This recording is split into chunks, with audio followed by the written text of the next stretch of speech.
Hello, everyone. I am super excited to be here this evening. I want to welcome you to the very first episode of the She Trucking Podcast with Miss Jerry.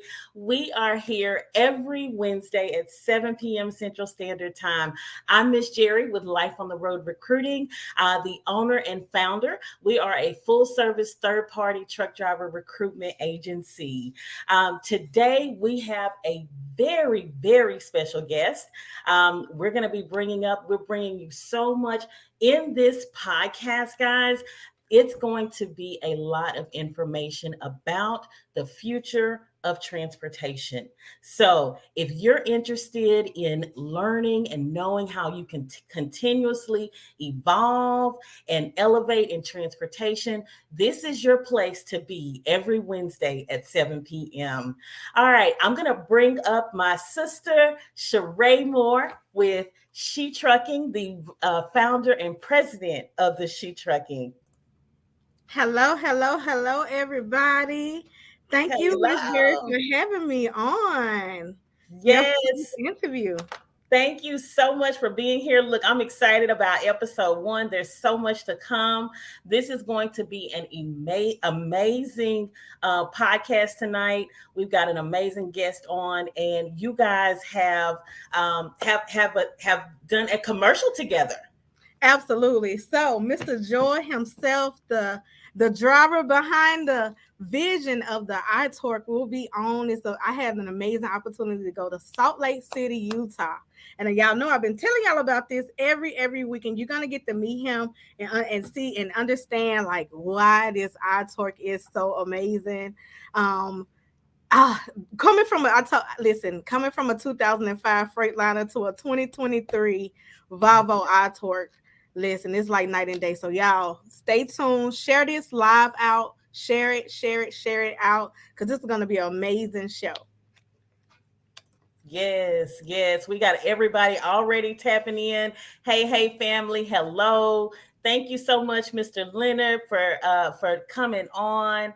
Hello, everybody. Look, everybody's tapping in. Share this live. Make sure you tell your friends to tune in. This is about to be an amazing episode with Mr. Joel Morrow. All right, before we bring Mr. Joel up, I want to share the commercial, the Volvo iTorque commercial. What if a driver designed the truck?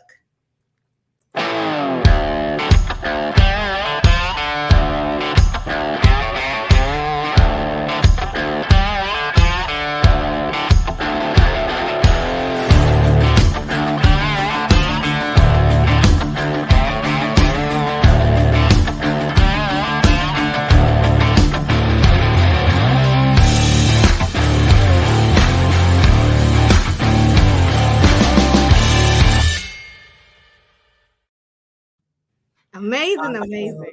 Awesome. I love it. Well, let us bring up Mr. Joel Morrow. Mr. Joel, hello, and welcome to the podcast. Good evening, ladies. Thanks for having me. Welcome. Listen, I had an amazing experience in driving the Volvo truck, the truck that you drive every day. So can you go into details and tell them how did you come up with the concept, and just tell me everything, like what's going on with the Volvo iTorque.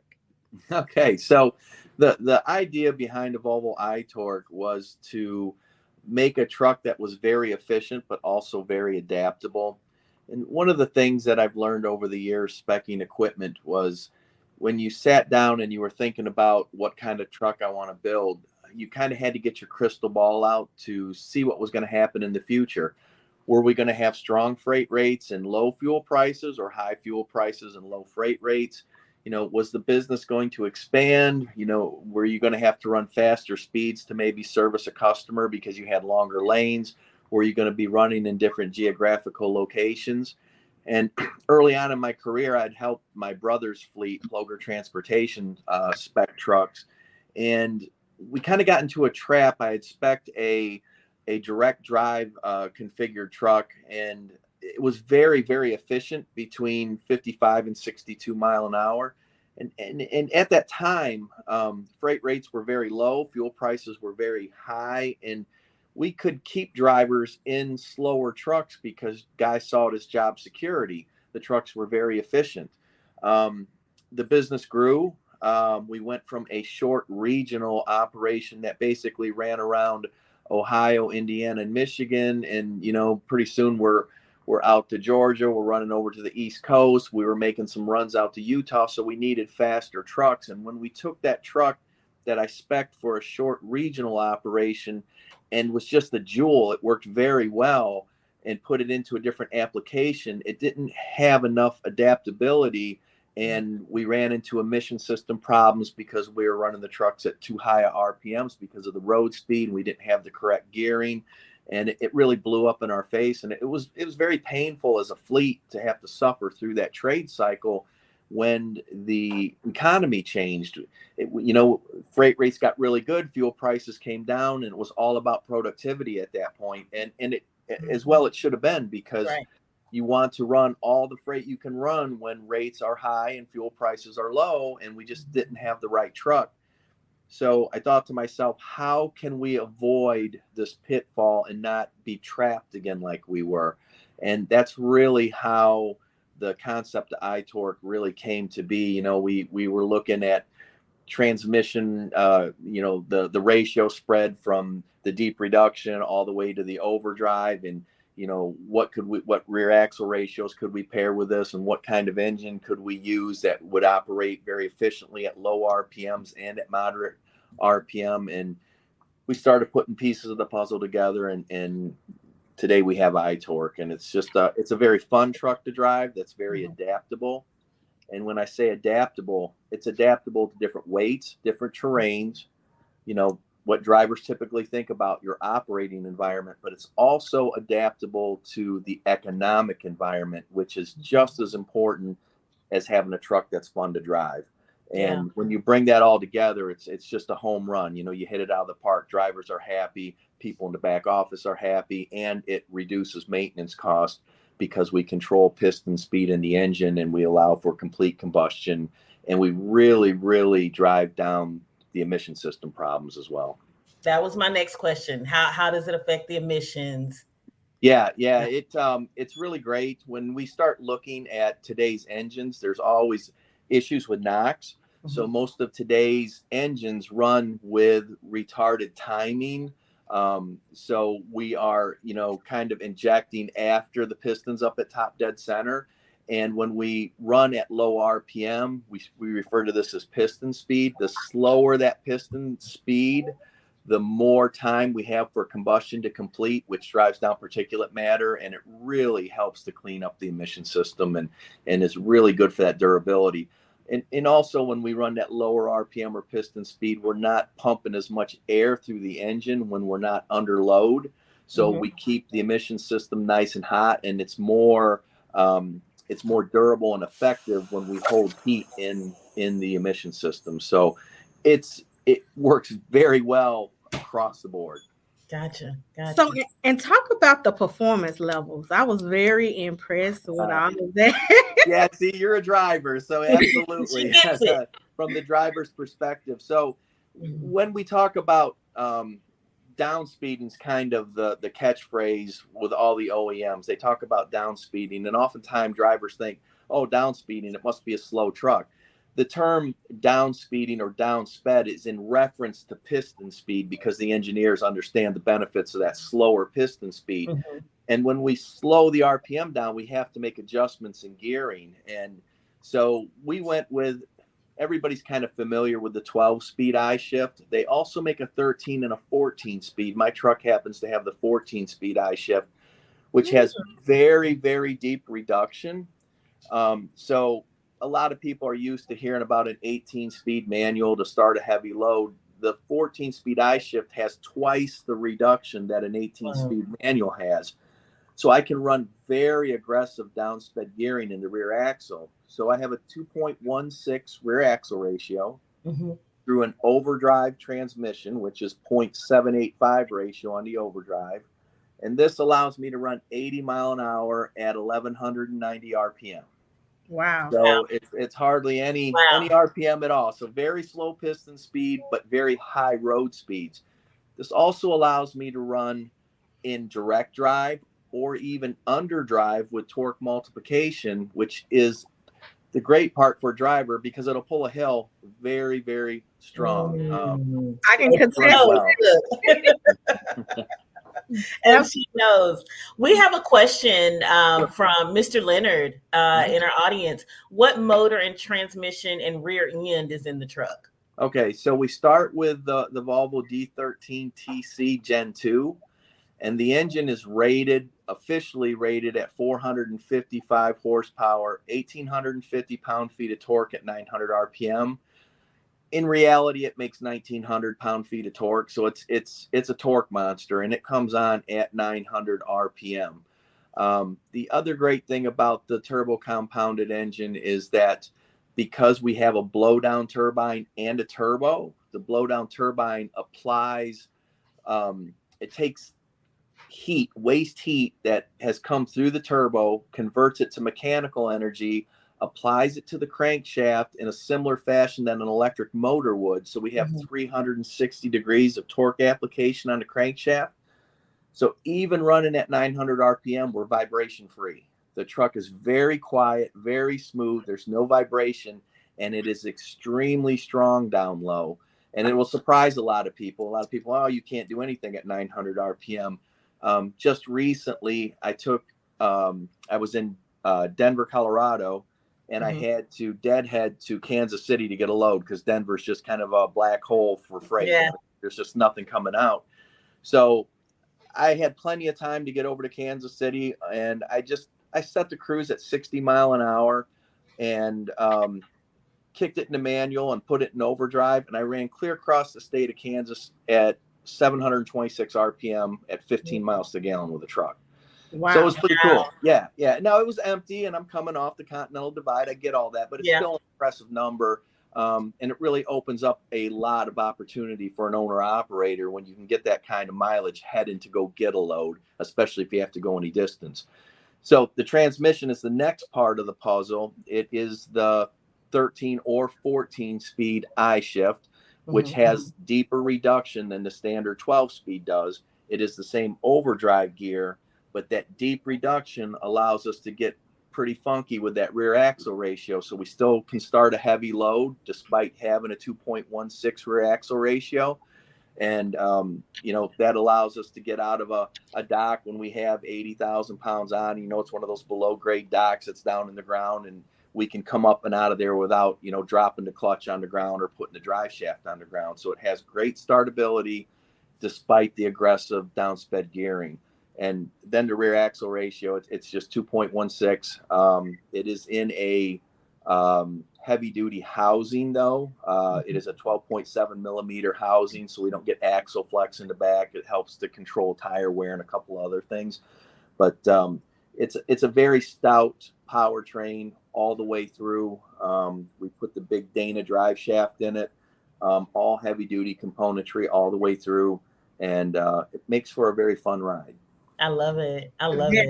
Very fun. We was actually loaded, and I had the opportunity to drive up Green Mountain, and it didn't feel like I was driving up a mountain. Like it just felt like we was on flat land, and it really made a difference. I was so comfortable. I felt so safe in the truck.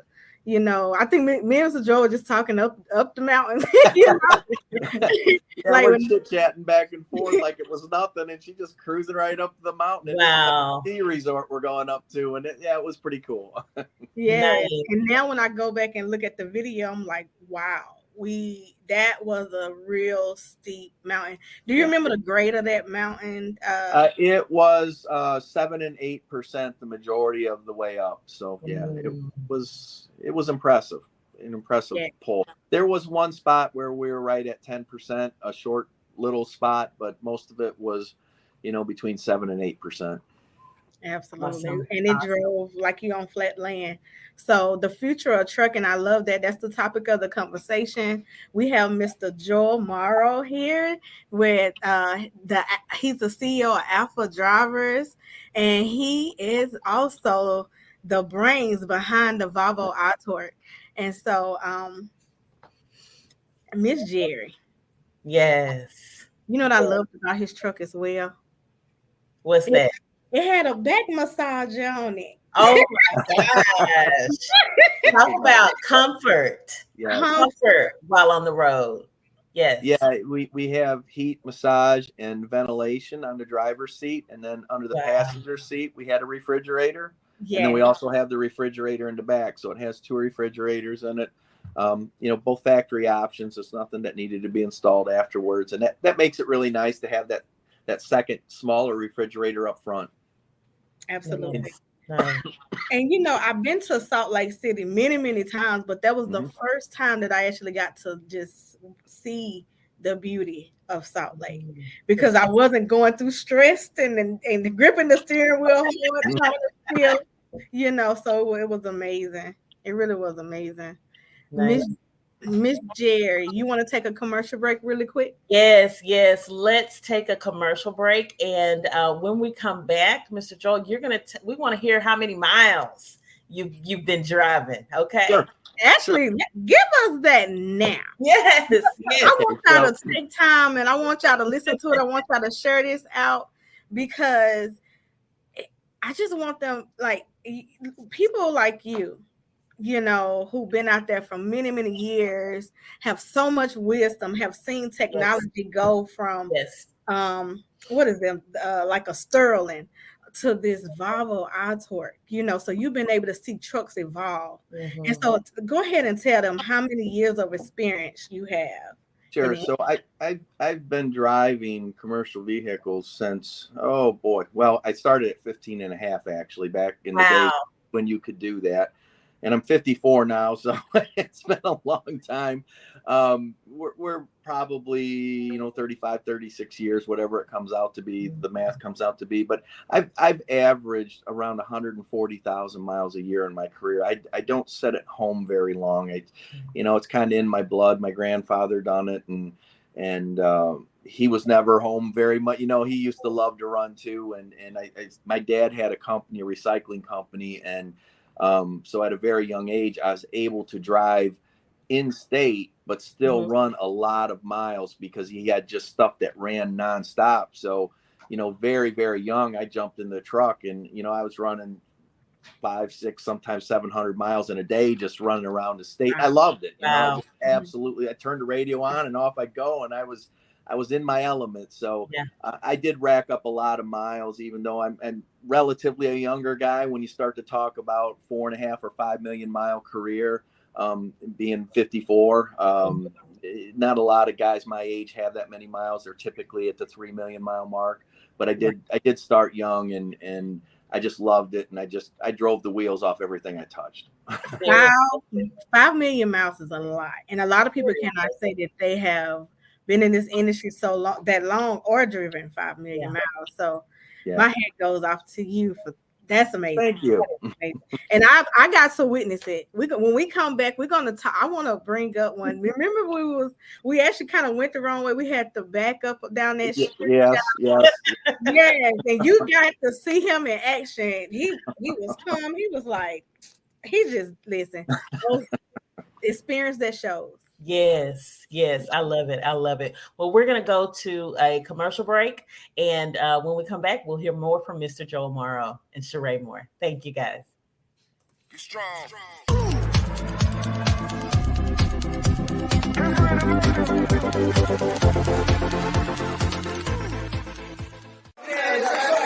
When they say what the church look like, it look like us. All right.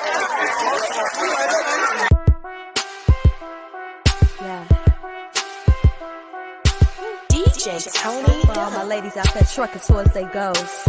Let's go. She gon' take care of her biz. She trucking. She a woman with a rig. She trucking.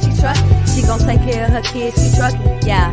She a boss. She do it big. She trucking. She trucking. She a boss. She do it big. She trucking. She a woman with a rig. She trucking. She trucking.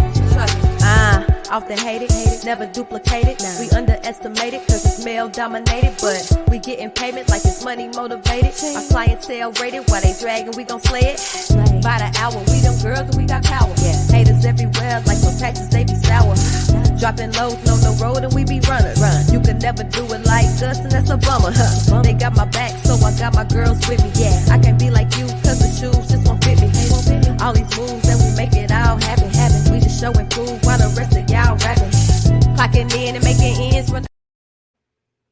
All right. Welcome back. Welcome back, everyone. We are talking about the future of transportation in today's episode. We have Mr. Joel Morrow and Ms. Sharae Moore here. Joel is has the truck called Purple Haze. Talk about Purple Haze and that name. I love it. I am a Jimi Hendrix fan. I'll just put that right out there first thing. And you know, we picked the color. I've always loved purple, and I think we went through 40 different shades of purple before we figured out exactly what we wanted to put on there, and it turned out really well. I think you don't forget the truck once you put your eyes on it. So that's that was the whole intent, and just always been a Jimi Hendrix fan. So the Purple Haze thing just kind of fit. It just fit. I love it. I love it. So pretty. It really is. Yeah.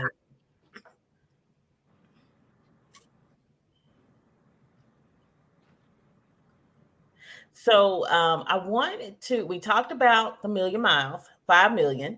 Okay. And an amazing accomplishment. You're at the TMC 2023 conference. Let's talk about that. Talk about the conference and, what are you looking to accomplish there at the conference? I hear we've got an award, a big title. Absolutely. So I have a very close relationship with the engineering staff at Volvo Trucks North America. And I've developed that relationship probably over the last 15 years.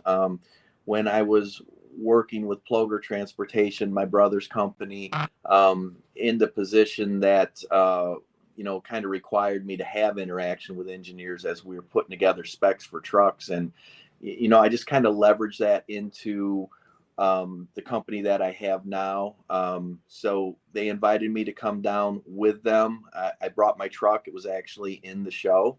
The show itself just deals with all of the modern technologies that are out there and how to apply them, how to use them, what the possibilities are, what's coming in the near term future. And so this was a really great show. There's a lot of new technologies out there besides diesel. There's a lot of electric trucks. In fact, Volvo had one of their electric trucks right next to Purple Haze sitting in the booth. There's hydrogen, there's compressed natural gas out there. There's just a lot of technology out there available. And it's very exciting to be in the industry right now because we have all these potential pathways that you can take depending on your duty cycle and application.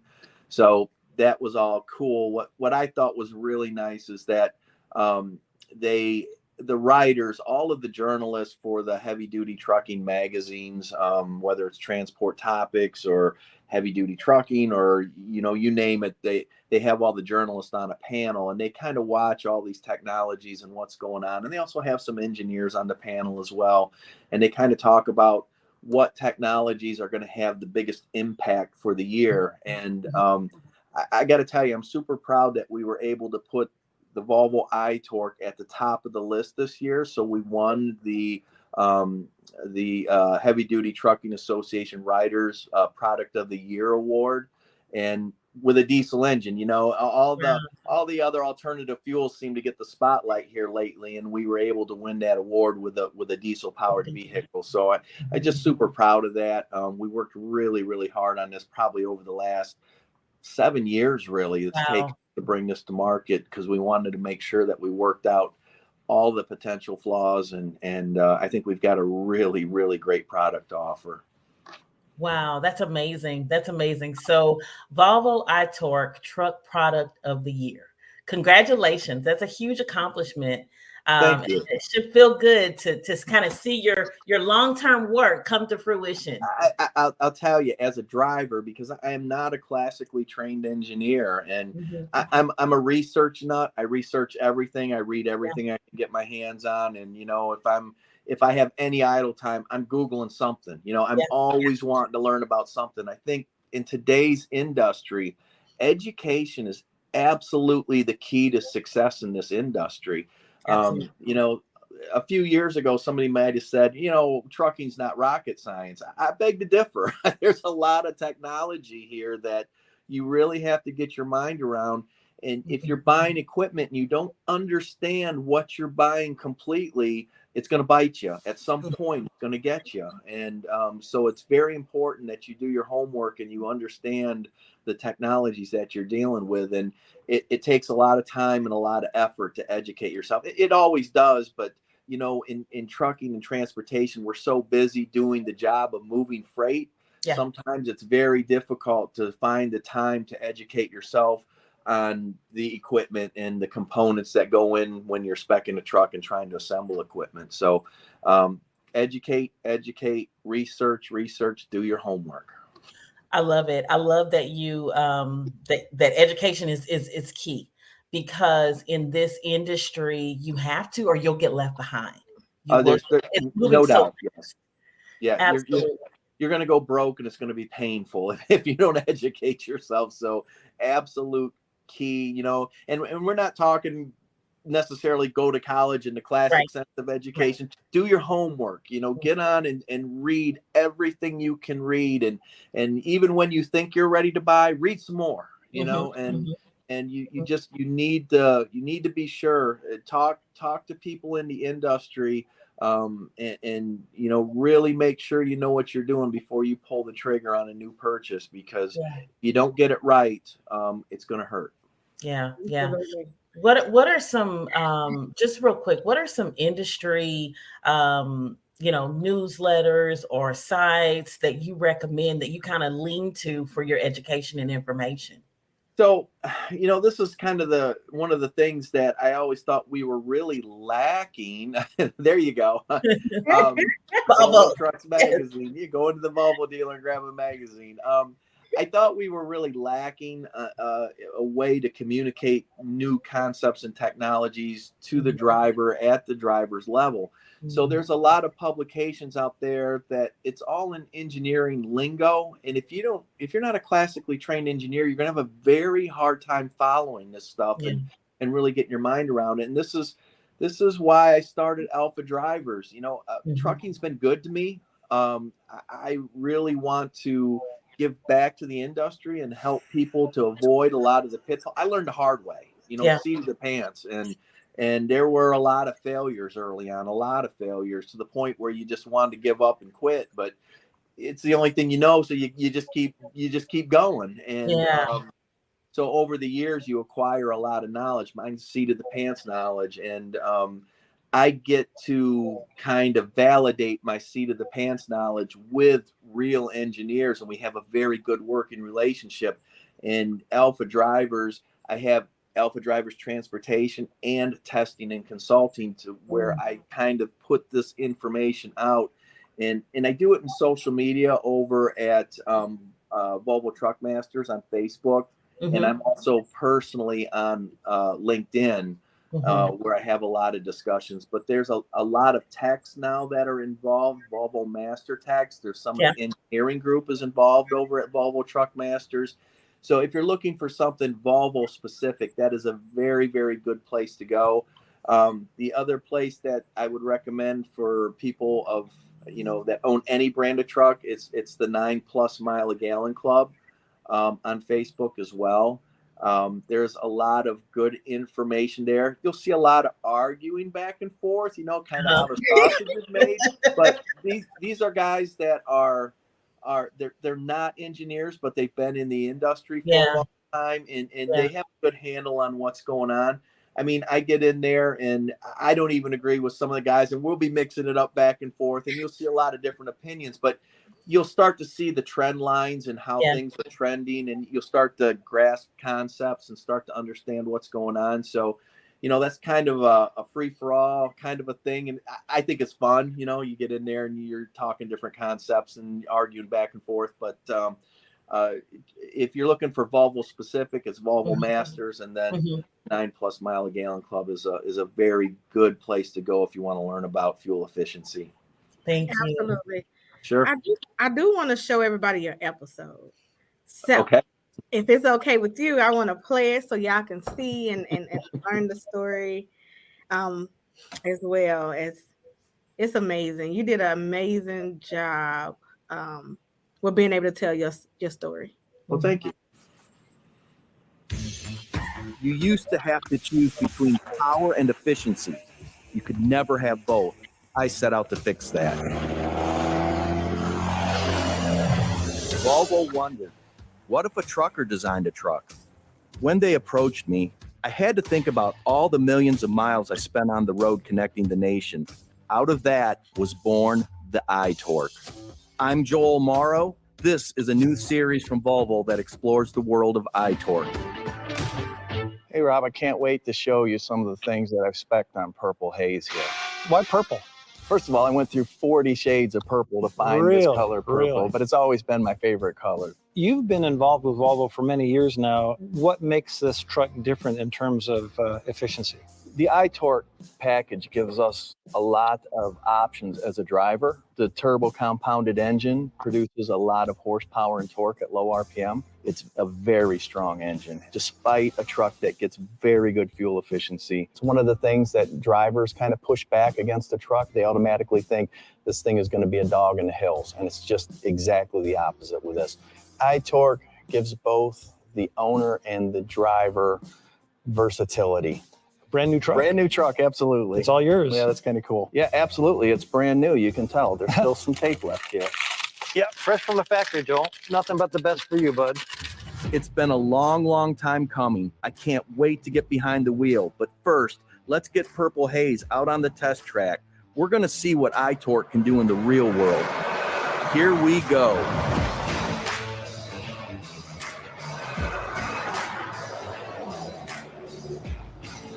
So I'm not the type of guy to get real emotional about a truck. I'm more of a technical guy, but this thing is fun to drive. Woo! The coolest thing really about the truck, besides the color, I like the dynamic steering on it, especially your low speed maneuverability. It's kind of like power steering on steroids. We have a couple of different driving modes here that I can put it in, and this really gives the driver some options as far as how it fits his driving style, the weight, the terrain, and whatnot. Right here again is where the sway bar really helps the truck's handling coming around the corner. We don't get a lot of cab movement, rocking and rolling. It's a very stable platform. We have absolutely no compromises. The truck pulls well, it's very fuel efficient, and it is just a joy to drive. You know, it's something we've been trying to put together for 35 years, and so I'm really excited to show drivers what the iTorque is really all about. We're going to fill the truck with cameras. I'm going to invite some friends and really see what iTorque can do. Let's get Purple Haze on the road.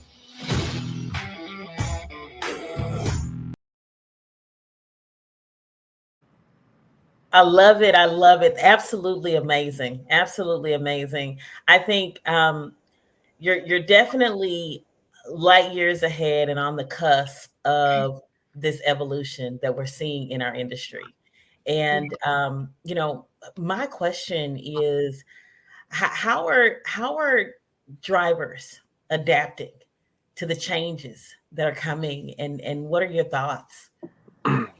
Well, as far as the technology goes, I think one of the things that we really tried to pay attention to was to make things intuitive to the driver, so they didn't really have to think a lot about anything. And you know, some people will say, "Oh, well, you're just dumbing the driver down when you do that," and I completely disagree with that. So this truck is smart enough if a new driver that really needs to concentrate on safety because they're not used to being in a truck, they can keep both hands on that steering wheel. They can stay focused on traffic in front of them. You know, just getting used to the truck. You know, that takes a few years to do before you're very confident in what you're doing.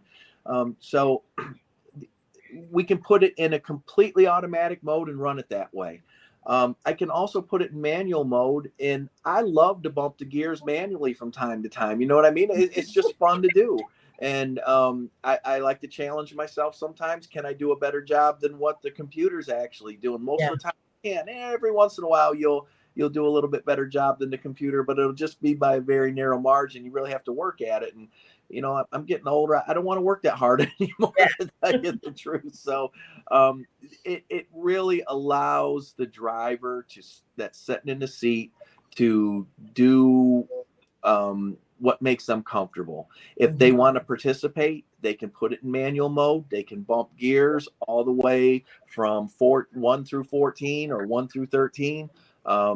Or you can put it in fully automatic mode. And then you have 3 different options from there. You can put it in extreme economy, you can put it in the everyday mode, and you can put it in performance mode. And I'll tell you, when you put that truck in performance mode, it's going to get up and run. Yeah, it goes. It's a very impressive truck from that standpoint. It makes the guy with 5 million miles happy, and it makes the guy that's in his first week happy, because it's the truck can adapt to the driver. And I think that's what's really important. It's very, very intuitive, and it's something that really kind of makes it unique in the industry, I think. Absolutely. I'm gonna let you ask another question, because the question I have, I want to just get right into this big question. Go ahead. Okay, so where do you see the industry going in the next 5 to 10 years? Yeah, that's a hard one, because there are so many technologies out there, and I just love it, because some people, electric trucks, they get all grumpy when they start talking. I love it, because there's going to be a niche for that electric truck. I think it's going to be for that short regional local P&D stuff. I think they make all kinds of sense. Trucks that are home every night where they can plug them in. Heck yeah, why not? Why wouldn't you do that? I think it makes sense. I think we're going to have diesel trucks on the road for quite a while yet in over-the-road applications.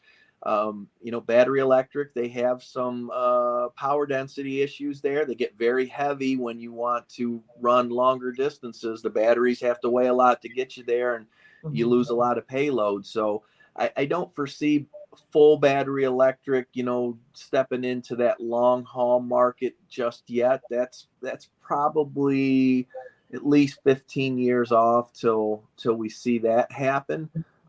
They will continue to make gains. We're going to see more and more of them on the road. And, again, I think that's a good thing. We have hydrogen out there now. We have it as a hydrogen fuel cell, like Volvo's trying to develop, or we have it as a hydrogen internal combustion engine, like Cummins is putting out. So there's 2 different versions of hydrogen. And they are wildly different. The hydrogen is the fuel, but the way they produce the energy from it, it's completely different. So there are multiple pathways that are going to be available to people, and I think probably over the next probably 3 to 5 years, our choices are going to narrow down. Some things are going to wash out; they just won't be viable. But I think, as a business owner, as a driver, it's always good to have options. Yeah. And, keep your mind open. Don't get hung up on one way to do something. There's 1,000 ways to skin a cat. So, that's right. You definitely want to keep your mind open here, and don't pick one technology and say, oh, this is going to be the greatest, and all the other ones are no good, because it's going to be very dependent upon duty cycle. And so we're going to have these parallel pathways where we're going to see multiple different technologies in the marketplace for quite a while. I think at some point, the pure battery electric will eventually dominate the market, but it's quite a ways off yet. So pay attention and do your research. What's your take on the implementation, and how soon will we see? Well, we already see, but level 4 autonomous trucks. I hate the word. I mean, when you when you just look at some of the safety systems on the trucks, and you get Yeah. the false positive readings on some of the basic safety systems, it really makes you wonder, how are they going to put driverless trucks out on the road when they can't get the basic systems right? On the forward looking radar will throw false signals every now and again. I don't know. I know it's coming. I wish it wasn't. I don't know that it's going to be a good thing for the industry. I think we need people behind the wheel, and it's important for that. We don't fly planes autonomously. We could, Right. but there's pilots in planes, and there probably always will be. And I think there always needs to be a driver in that truck. As good as computers are, they're not people. They can't make that split second decision that, a computer may see it as irrational and do something completely opposite of what actually needs to be done. So that's one that I don't know. I wish we could put the brakes on it. Right. It just, I'm not a fan. I'm not a fan of autonomous technologies. I hear you. So my next question is, how much money do you save on fuel? Boy. Great question. So let me give you an example. And if you have a calculator there, you can work some of this out. So last month I done one of my West Coast swings, and I'm typically out for 30 days. I do like 30 stops delivering blanket wrap furniture. And in Purple Haze, I was able to average 10.6 miles a gallon on that round out to California, back to Ohio. And I was able to run some pretty impressive speeds when I got out west for some long distances. So the productivity was very high and the fuel efficiency was very high. I came down here to TMC, so I had to rent a truck, and I have a driver in the truck who's a very capable and efficient driver. The rental truck, obviously, it's not on par with the type of spec that I'm running in Purple Haze, and he really babied the truck. I mean, he was running 60 mile an hour, lower speeds, trying to keep the fuel efficiency up, and he done that same exact round, very similar weather at 7.9. So, which is a good number for the middle of winter, but it's almost 3 mile a gallon off the mark from what I done in Purple Haze. So, it adds up very, very fast. And the thing you have to remember about fuel efficiency, and you'll hear guys say, well, look, I can run more loads if I go faster. I don't care about fuel efficiency. Revenue is a top line number. So you may generate revenue, but you don't keep all that revenue. All the expenses and everything have to come out of it. And so what do you typically, you keep maybe 15 to 20% of that, maybe. Fuel efficiency, fuel savings, that's a bottom line number. You keep all of that and it goes directly to the bottom line. So the number's never as big as that revenue number and people always talk about that top line revenue number, but they keep forgetting all my expenses have to come out of that. The type of fuel savings I'm talking about, Purple Haze versus a normal truck, that's the difference between, going to McDonald's every night and eating good. You know what I mean? It's just, you're going to make some big difference. Really nice extra money to spend. And it makes a difference to the bottom line of the business. There's no doubt about it. Yeah. I love it.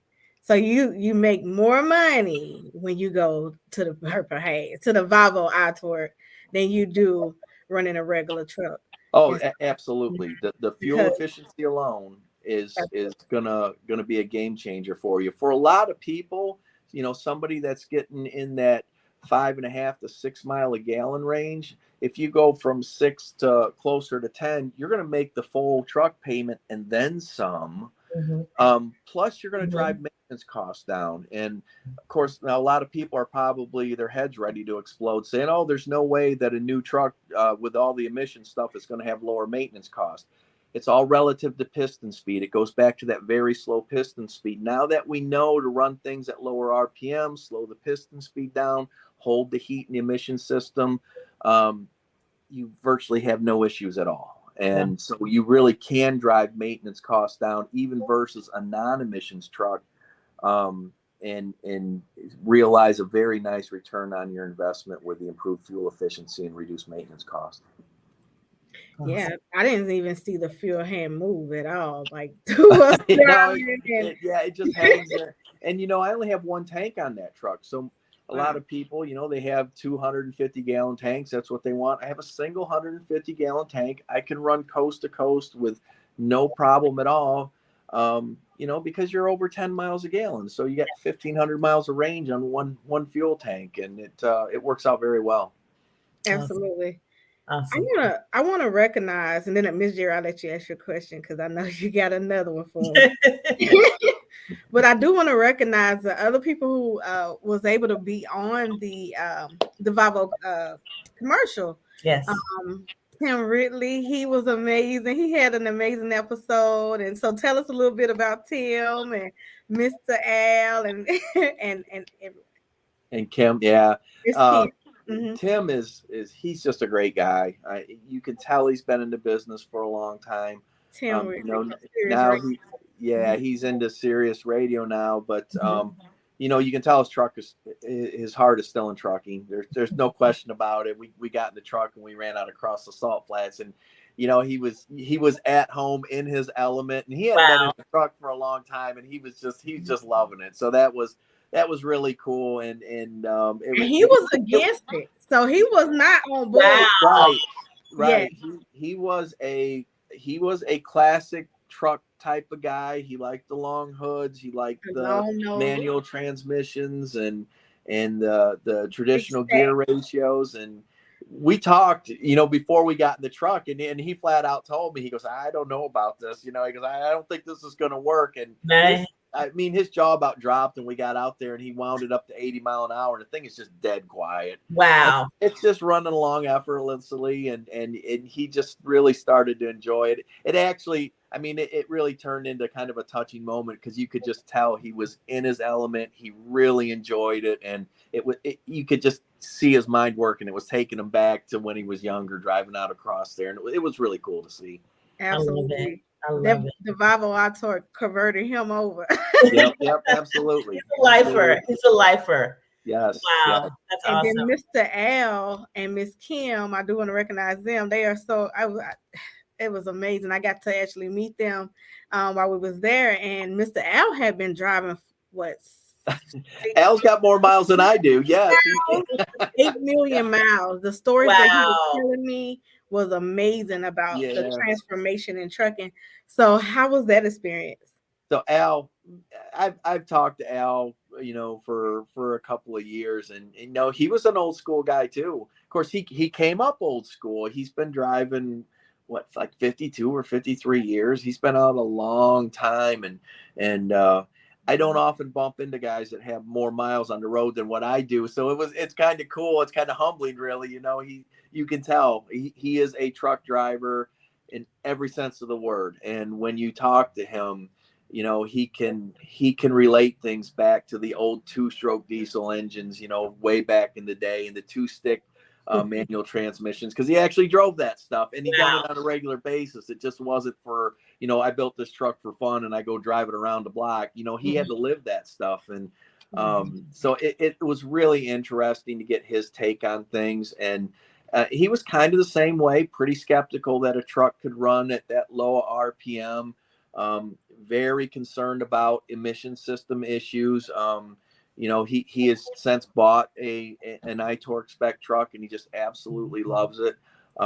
So it was just great to hear his perspective and his take on things. And he is just a wealth of information, and he can put things in a historical context almost like nobody else can, because he's been out there for so long and has lived it.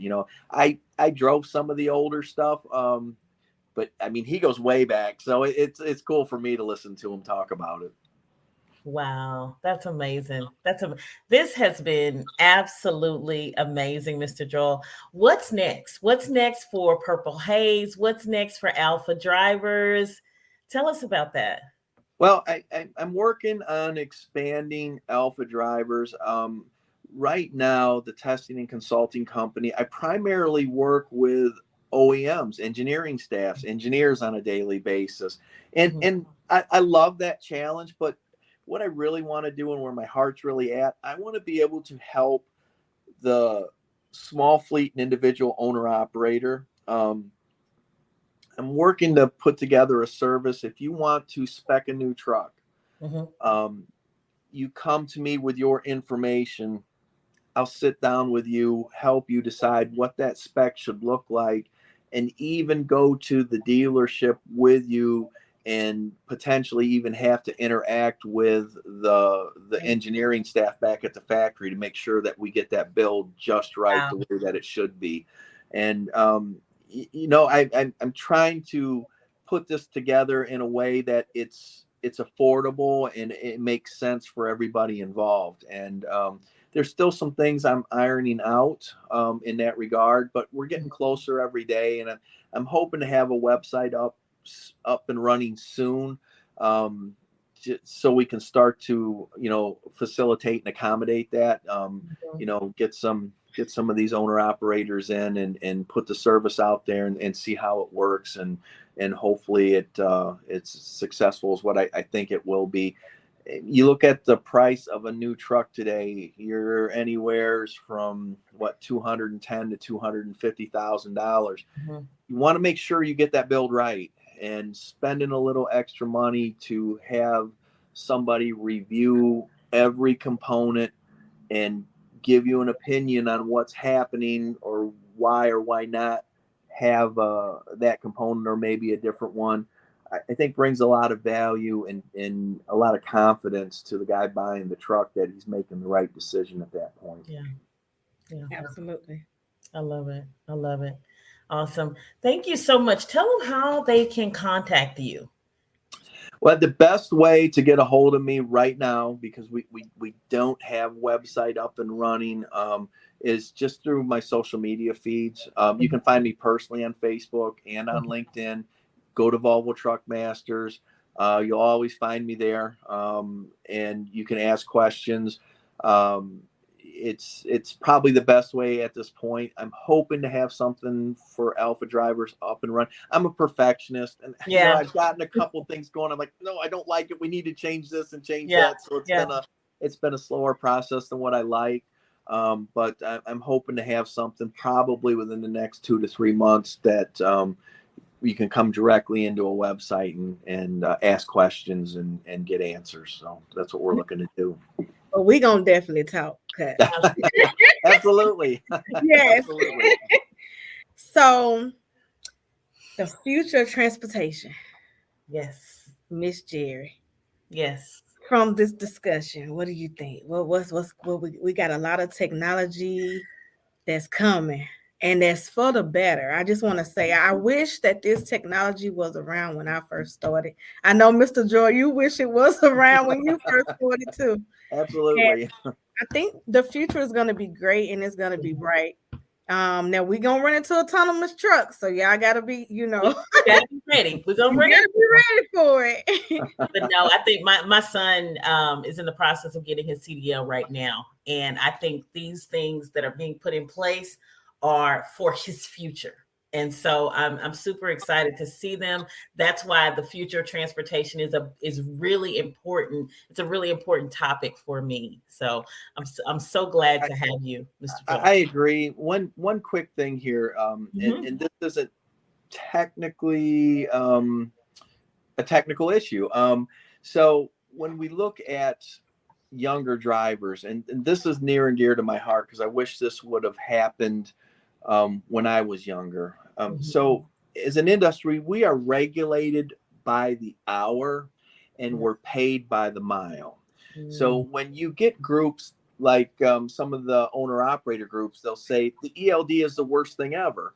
And then the big carriers will say, well, we need productivity and we can't pay any other way except by the mile. There's a safety component that we're missing, and there is no time value attached to driver's pay. So, you're out driving and you get into a traffic jam. Let's just say Chicago. We get tied up in Chicago traffic. Here's an area where the driver has to be at their very best to avoid having an accident. Yeah. But because we're going slow, we take a pay cut. And it's very, very difficult. They expect you, okay, you have to be on your A game, but we're going to pay you by the mile. So anytime that truck slows down, you're losing money. It starts to snow out in Wyoming and it starts to blow. The first thing in the driver's mind is, well, if I pull this over, my paycheck isn't going to be as good. So I'm going to push through this. And then all of a sudden you've got 50 trucks in a big traffic jam. So the one thing that I would love to see in the industry, I love all the technology. I love it. We need to update how we pay drivers, and pay by the mile needs to go. I firmly believe that. I know a lot of people are probably going to hate on me for that, but even if it takes the government to regulate it away, pay by the mile needs to go. It is a safety issue, and it's not fair to drivers. It's just not. And when the economy's doing well and everybody else is making money, they're making it on these drivers' backs because the compensation just is not fair when we pay by the mile. So my little rant for the Go ahead. Sharae's coming with hers. I feel it. We got to get it out of 1972. Yes. Listen, I totally agree and understand, and I feel like a lot of back pay needs to come back to us who have documented that we have been on duty. Wow. You know what I'm saying? We're on duty. So now off duty, because we keep up with our logs. We got on duty, we have driving, we have off duty. And if you're off duty, okay, you don't get paid for that. But if you're on duty, think about the things we're on duty doing. We're fueling our truck. So you don't get paid to fuel. Yeah. Oh, no, yeah, I 100% agree with you. So one of the things that I've done, with Alpha Drivers here, I pay myself just like a driver. And so what I do is I pay $22 an hour. I pay overtime after 40, and then I pay 22 cents a mile for all miles run that day. And it seems to work pretty well. Now I'm working out, little details, and we bump into some issues every now and again, but we're working this out, and it seems to work very well. I guess the main idea is there has to be time value component attached to their pay. If there's no value for a driver's time, you're just looking for the big pile-ups and the accidents, and you're going to continue to have driver turnover. And what's really sad is the people that get in at a very young age, like I did. We could have done much, much better, early in our career than what we did. And so we had to work a lot harder than what we needed to. So there's a lot of fatigue, a lot of stress, a lot of health related issues. I've seen guys, that look, if you got to run more than 2,500 miles a week to make a living, you probably really need to think about what you're doing, because it's going to catch you health wise. I know I done it for years and shouldn't have. It's impacted my health negatively. I can tell you that. So we really need to, as an industry, get together, get a group of people together. We need to fix that. That needs to happen. Mm-hmm. So I love what you said, because the word safety.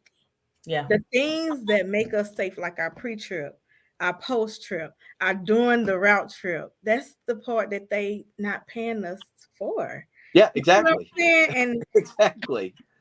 Sitting at the dock waiting for a load. Like, these are things that's documented, and I feel like it's illegal not to pay someone for their job, for working, because it shows that we're working. It should be.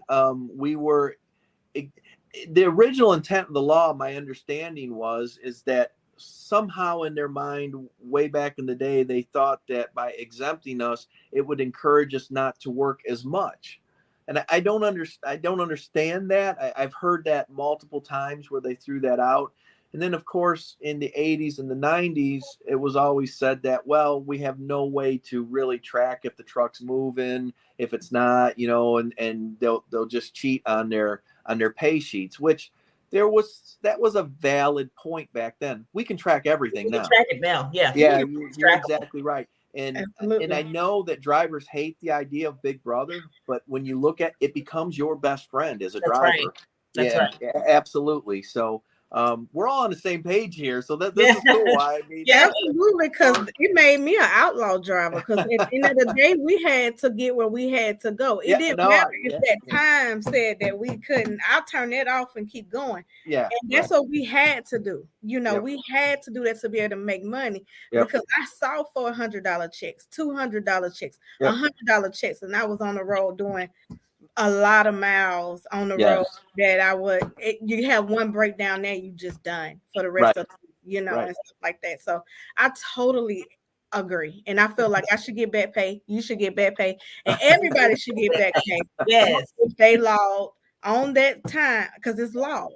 That means the government has our time logged into the system of the hours that we have worked, and I believe that it should be paid to us from the government. I hear you. I can't say that I disagree. It really is an issue that we need to address. There's no doubt.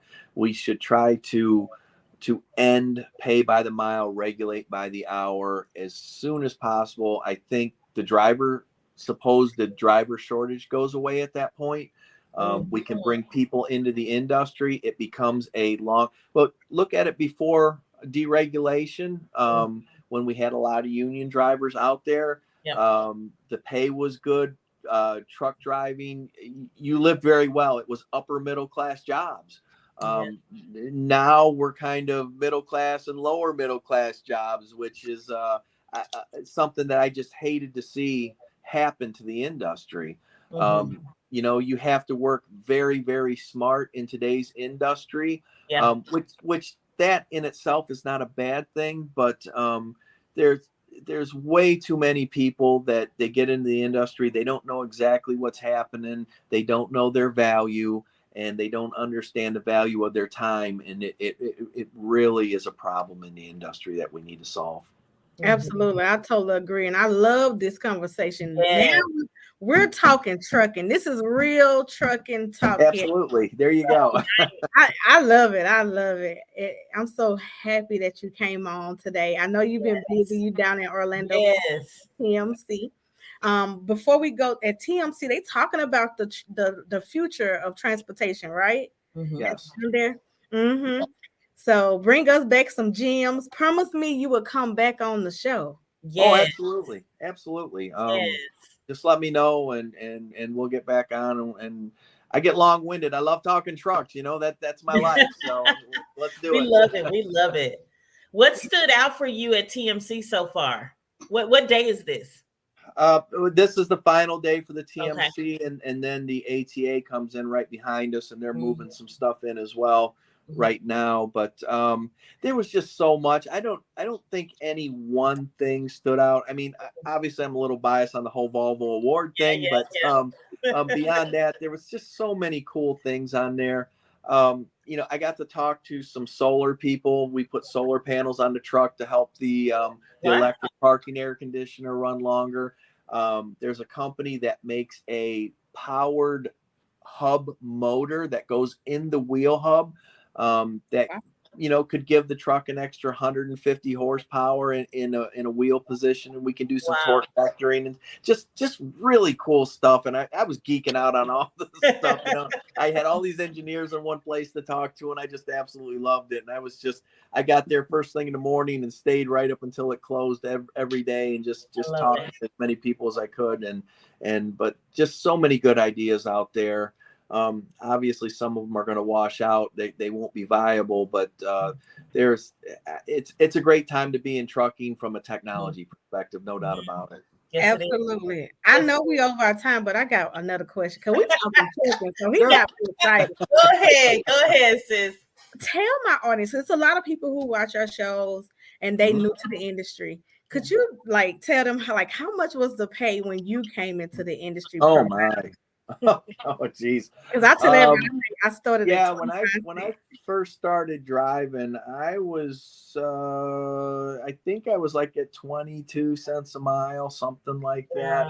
Good. Yeah, it's good. It wasn't all that impressive, I can tell you that. So I stayed in it just because I love to drive. I just loved it. And if I was really been in the right mind, I probably shouldn't have, honestly. That I got in right after deregulation. So we had guys that had made a lot of money and they'd done very well. Deregulation hit, right at the beginning of the 1980s. And, we lost a lot of very good paying driving jobs. And I am not really in favor of full government regulation again, because I think it's too restrictive at some point. I think we can do some very targeted changes in the current regulations. The first thing is we need to get rid of the exemption from overtime. We need to make overtime just like everybody else does. And we need that time value component attached to pay. You should not be allowed to pay strictly by the mile. It's dangerous. It just is. So just those two things alone would solve a lot of the problems in the industry. Unfortunately, it's just easier to take advantage of the driver at times, I think, and they just don't want to put any time or effort into solving that problem. And I think this is where the government really needs to step in. As much as I'm not really a fan of government regulation, I think this is one of those times where they need to say, okay, enough's enough. We're done with pay by the mile.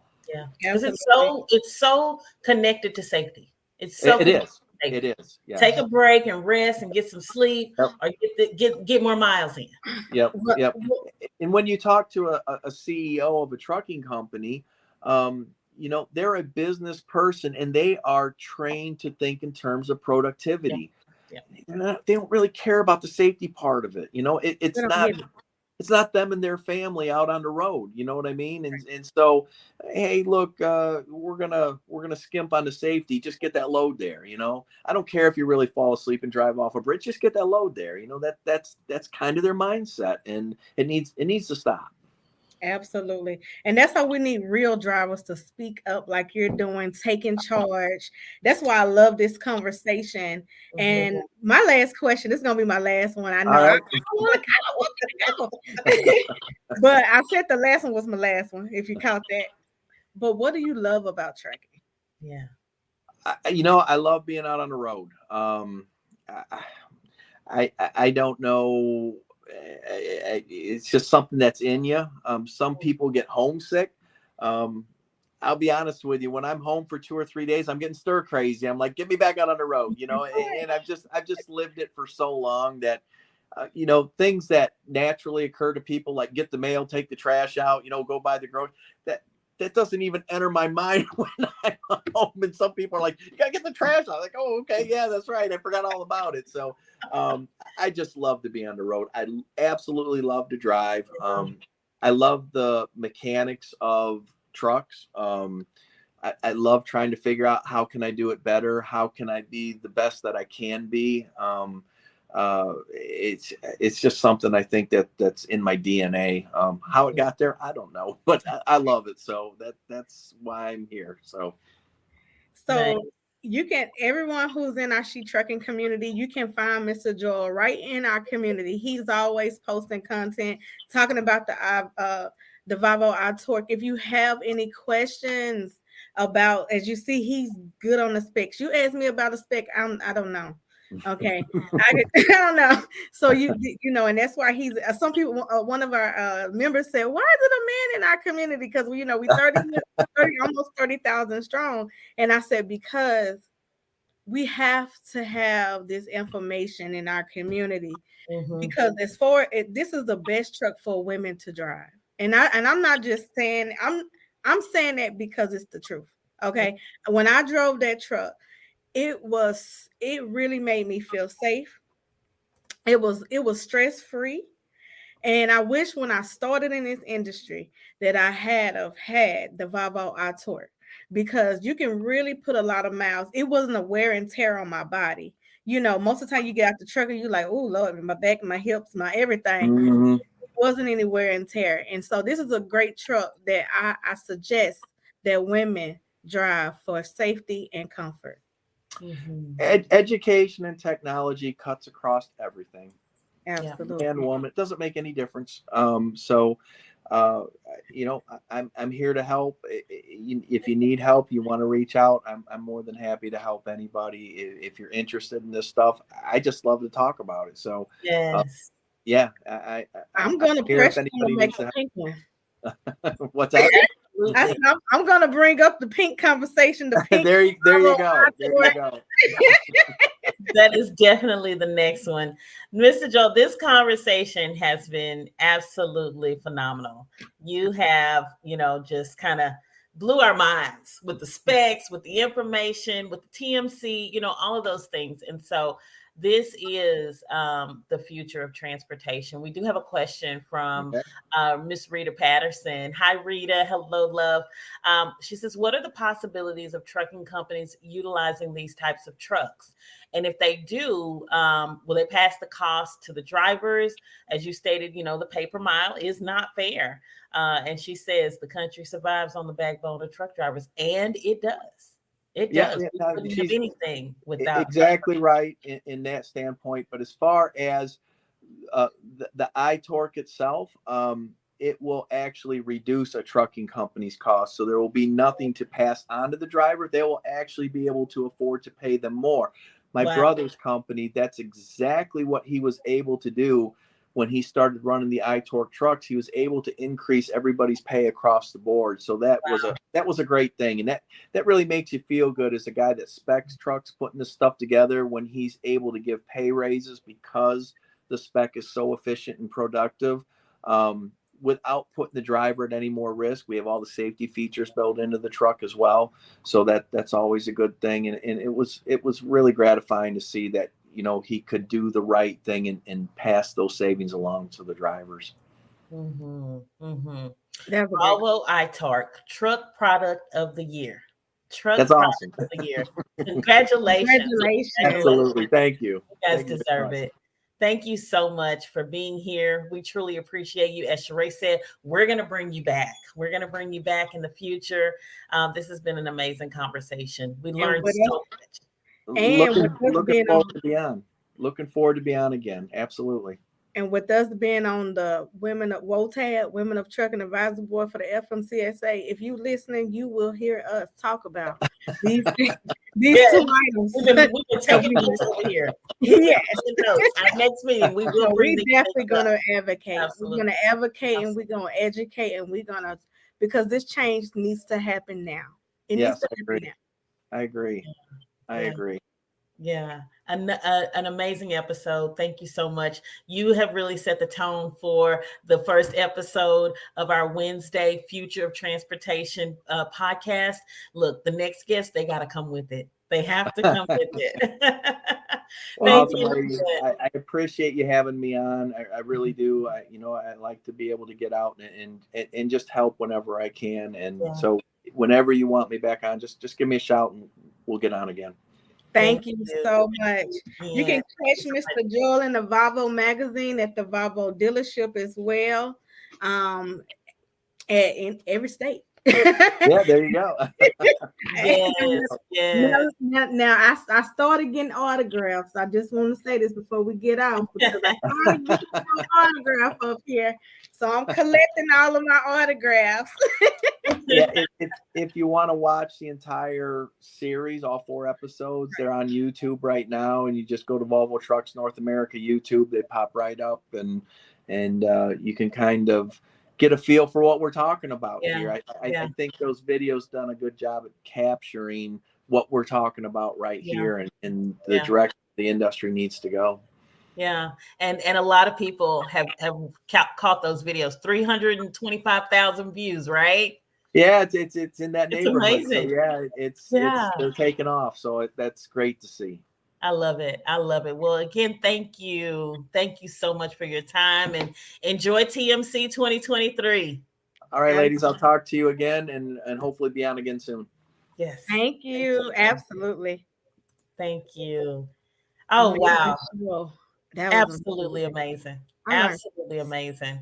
We want thank everybody so much for sticking with us and just hearing out Mr. Joel and his amazing conversation. Look, experience that shows. He brings a lot of experience, a lot of knowledge for what you need to know about the future of transportation. Absolutely. And once again, if you go to YouTube, you type in Volvo North America. It's Volvo North America, and you can be able to see all the episodes and be able to find out more information. You can also see my episode as well on there, and that's on YouTube, Volvo North America. Yes. So make sure you guys check that out. Make sure you follow Mr. Joel on all of his social media platforms. He is on Facebook. He is also, as Sharae said, in the She Trucking Facebook community, always dropping specs, dropping knowledge, sharing pictures and things like that. So we're just grateful to have him in our community. Sharae, this has been amazing. Absolutely. It's been an amazing show. If you want to be a guest, Miss Jerry, congratulations on the completion of your first episode. If you would like to be a guest, you can just go to shetrucking.com, click on the podcast. You're going to see Wednesdays with Miss Jerry, and you can join and be a guest on the show as well. Or if you want to be on the She Trucking podcast on Sundays at 7 p.m. with me, we booked up to April. But you can go to shetrucking.com as well and be a guest on our show. Yes. Thank you for having me as well. Absolutely. Of course, guys. Thank you again. Look, make sure you tune in every Wednesday here with me at 7 p.m. Central Standard Time, where we talk about the future of transportation. We bring experts in, we bring thought leaders in to give us information and to help us as we evolve in our industry. And so, like Sharae said, if you want to be a guest, visit shetrucking.com, www.shetrucking.com, the website scrolling here on the bottom. Make sure you get registered. We'd love to hear from you. And hey, look, make sure you check us out. Again, Sharae will be on Sunday night at 7 p.m. Like she said, she's booked till April, but if you want to join after April, make sure you get registered. This has been an amazing episode. And again, hey, I am Miss Jerry with Life on the Road Recruiting, your change agent, and discussing the future of transportation in our industry. You are now.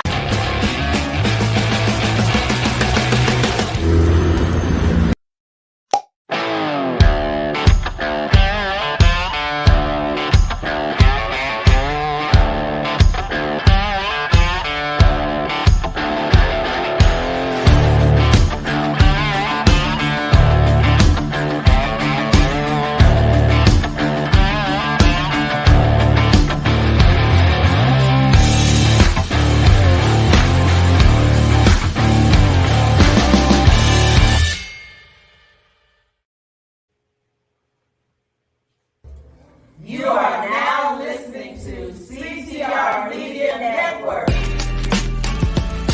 What up, family? CTR Media Network. Yeah.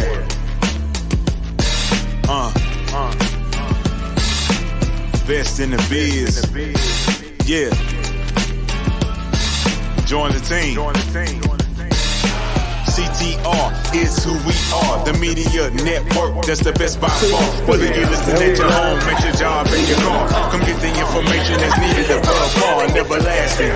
Motivational podcasting, giving you the answers to your questions. This is Alethea Tucker, I should say Dr. Alethea Tucker, and she is listening to the podcast on CTR Media Network. That's me. I'm so happy to be here. Thanks to her, my podcast is doing great. To 350 million, they tuning in. We in 50 different countries, we all can. And like-minded, find your purpose and your assignment. Come get your fix, your feel, your mental alignment. Get active and speak to the masses. Build your influence, all levels and all classes. Now you know you can monetize and grow. CTR Media Network, start the show. CTR Media Network. CTR Media Network. CTR Media Network. CTR, Media Network. CTR is who we are. The Media Network, that's the best by far, you know. CTR, Media Network. CTR, Media Network.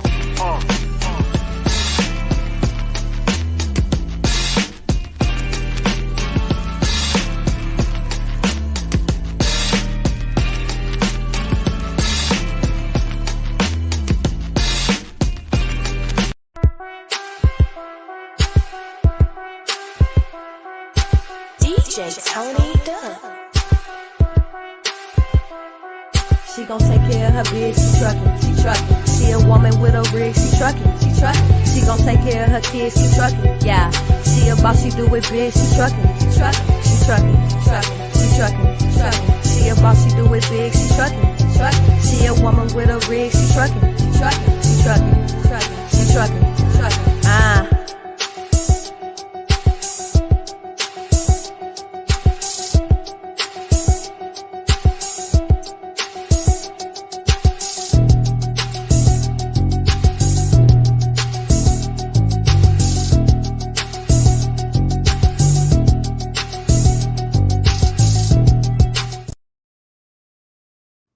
Podcasting is trending. Celebrities and everyday people every single day are starting podcasts.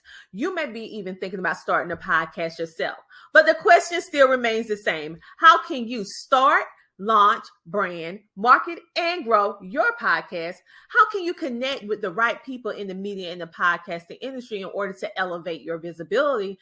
And what type of mindset do you really need to have in order to be a successful podcaster? And the big question, how can you monetize your podcast?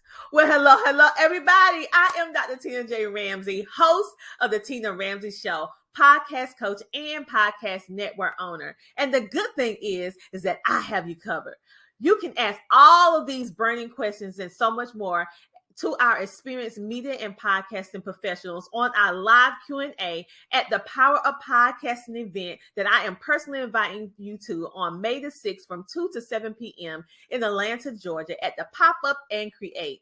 I want you to experience for yourself a live taping of the Tina Ramsey Show, and your ticket, get this, includes our #1 podcast course, an autographed copy of the Power of Podcasting book, a swag bag with exclusive goodies, delicious food, and networking. So whether you are looking to just simply expand your knowledge, connect with like-minded individuals, or simply have a good time, our event has something for everyone. So I don't want you to miss out on this once-in-a-lifetime opportunity. So I want you to buy your ticket and secure your spot for our event, because it is the event of the year, because these tickets will sell out fast. So go to ctrmedianetwork.com and purchase your ticket today. I can't wait to see you there at the Power of Podcasting. Get your ticket today at ctrmedianetwork.com.